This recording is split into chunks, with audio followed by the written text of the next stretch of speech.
Oh, it was sad about old Derek. Such a nice fella he was, but sort of helpless at the same time.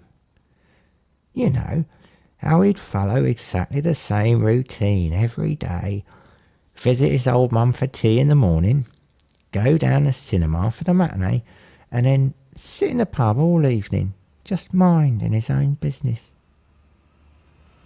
You know, if he had a vice, it was that he spent too much time in the cinema. When you saw him up the Duke of Wellington in the evening, you just knew he was mulling over some old Claude Rains movie or something. But then he wouldn't really talk very much. He was very private, you know. Oh, it was sad when he got done up for life. He really couldn't explain what happened. Maybe because he was so insular or something.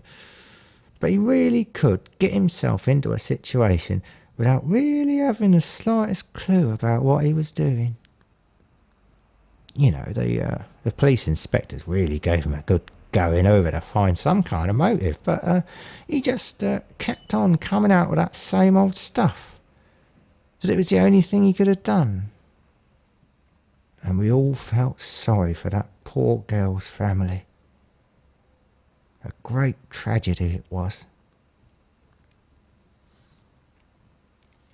You see, the way old Derek explained it was that he was walking home from the Duke of Wellington one night, about 9:30 it was, and he turned up this one street that he walked down every single night, and all of a sudden he felt he didn't know where he was.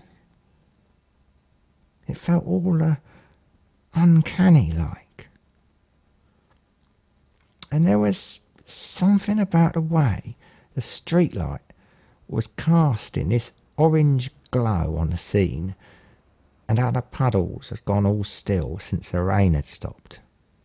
How it was all quiet. And he remembers how he hears the girl's footsteps clicking along somewhere up ahead. Those kitten-heeled shoes making this rhythmic tapping on the cobblestones. And how the girl walks onto the street with a very confident sort of gait. Right up till she spots old Derek coming the other way. And there's something about the rhythm of her clickety-clack footsteps that conveys a sudden urgency to the scene. Like there's this anxiety about the way she walks, more hurried like. And she crosses over to the other side of the road, and it's like she's expecting Derek to follow her across the road. And so he finds himself crossing over too.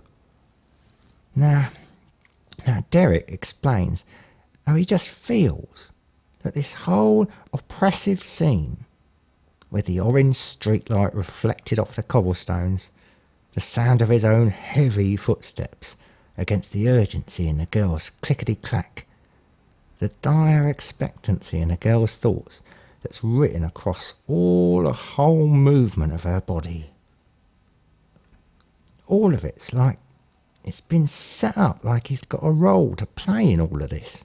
Like the whole scene is expecting something of him, and he can't possibly fail. Like it's got something to do with the way things really feel.